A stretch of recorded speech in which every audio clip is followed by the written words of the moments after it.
തൃശൂർ പുന്നയൂർ പഞ്ചായത്തിലെ അകലാടി ഉന്നതിയിൽ പുതുവത്സരം ആഘോഷിച്ച് മുൻ പ്രതിപക്ഷ നേതാവ് രമേശ് ചെന്നിത്തല. ഗാന്ധിഗ്രാമം പദ്ധതിയുടെ ഭാഗമായിരുന്നു പുതുവത്സരാഘോഷം.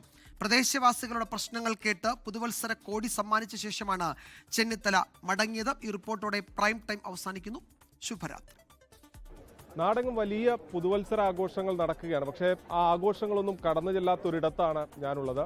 തൃശൂർ ജില്ലയിലെ അകലാട് ഉന്നതിയിൽ.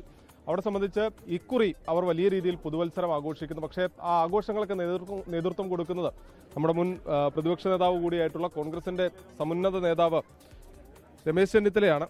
ഇതിപ്പോൾ 1.5 പതിറ്റാണ്ടിലേറെയാകുന്നു ഇതുപോലുള്ള ഇടങ്ങളിൽ നമ്മുടെ പുതുവത്സരാഘോഷം തുടങ്ങിയിട്ട്.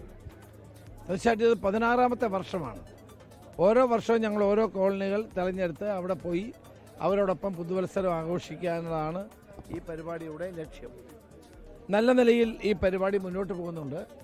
ഈ പരിപാടി ഞങ്ങൾ ന്യൂ ഇയർ കൊണ്ട് നിർത്തുന്നില്ല. ഇത് കഴിഞ്ഞാൽ വീണ്ടും അതിൻ്റെ ഫോളോ അപ്പ് ഉണ്ടാവും. മെഡിക്കൽ ക്യാമ്പുകൾ സംഘടിപ്പിക്കും. ഞാൻ ഇവിടെ പറഞ്ഞ പദ്ധതികൾ നടപ്പാവുന്നുണ്ടോ എന്ന് നോക്കും. അങ്ങനെ പല കാര്യങ്ങളും ഇതിനോടൊപ്പമായി നമ്മൾ ചെയ്തു വരാറുണ്ട്.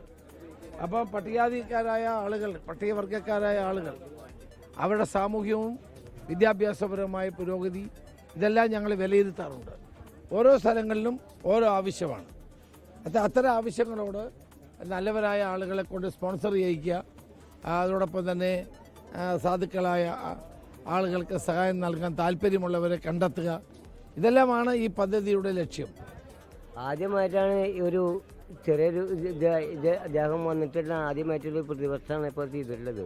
വളരെ ഉപകാരം നമുക്ക് കോളനിയിലേക്ക് നമ്മളെ മെമ്പർ ജയിച്ച കാരണം പുതിയതായിട്ട് നമ്മളെ കോളനിയിൽ ഒരു പൂരമിച്ച കഥയാണ് നമുക്ക് ഉള്ളത്. യശോദാമ്മയാണ് രാവിലെ മുതൽ എൻ്റെ കൂട്ട് ഉദ്ഘാടനം ചെയ്ത യശോദാമ്മയാണ്. ഏറ്റവും സീനിയറായ ആളാണ്, ഏറ്റവും പ്രായം കൂടിയ ആളാണ്. ഷെബിക്ക് ചെറിയ പ്രശ്നമുണ്ട്, സംസാരിച്ച് പക്ഷെ ഇങ്ങോട്ടൊന്നും പറയുന്നില്ല. ചെവിട് കേൾക്കില്ല. ഞാൻ പറഞ്ഞ് ചെവിട് അധികം കൂടുതൽ കേൾക്കാതിരിക്കുന്ന നല്ലതാണ് ഇന്നത്തെ കാലത്ത്. അല്ലേ? എന്തായാലും ഇതാണ്, ആഘോഷങ്ങൾ അങ്ങനെ മുന്നോട്ട് പോവുകയാണ്. ഇന്നത്തെ ദിവസം മുഴുവൻ രമേശ് ചെന്നിത്തല എന്തായാലും ഇവരോടൊപ്പം ചിലവഴിക്കും. അവർക്ക് പറയാനുള്ളത് കേൾക്കും. അത്തരം പുതുവത്സരാഘോഷം അങ്ങനെ സജീവമായി തന്നെ അകലാട് പോവുകയാണ്. ക്യാമറാമാൻ ദിനേഷ് ബാബുരാജിനൊപ്പം സൂരജ് ജി, 24. ലോകത്തെവിടെയായാലും ഏത് സമയത്തും 24 വാർത്തകളും ഓഗ്മെന്റഡ് റിയാലിറ്റി പാക്കേജുകളും എക്സ്പ്ലെയിനറുകളും വിശദമായി കാണാൻ ഞങ്ങളുടെ യൂട്യൂബ് ചാനൽ നിങ്ങൾക്ക് സബ്സ്ക്രൈബ് ചെയ്യാം.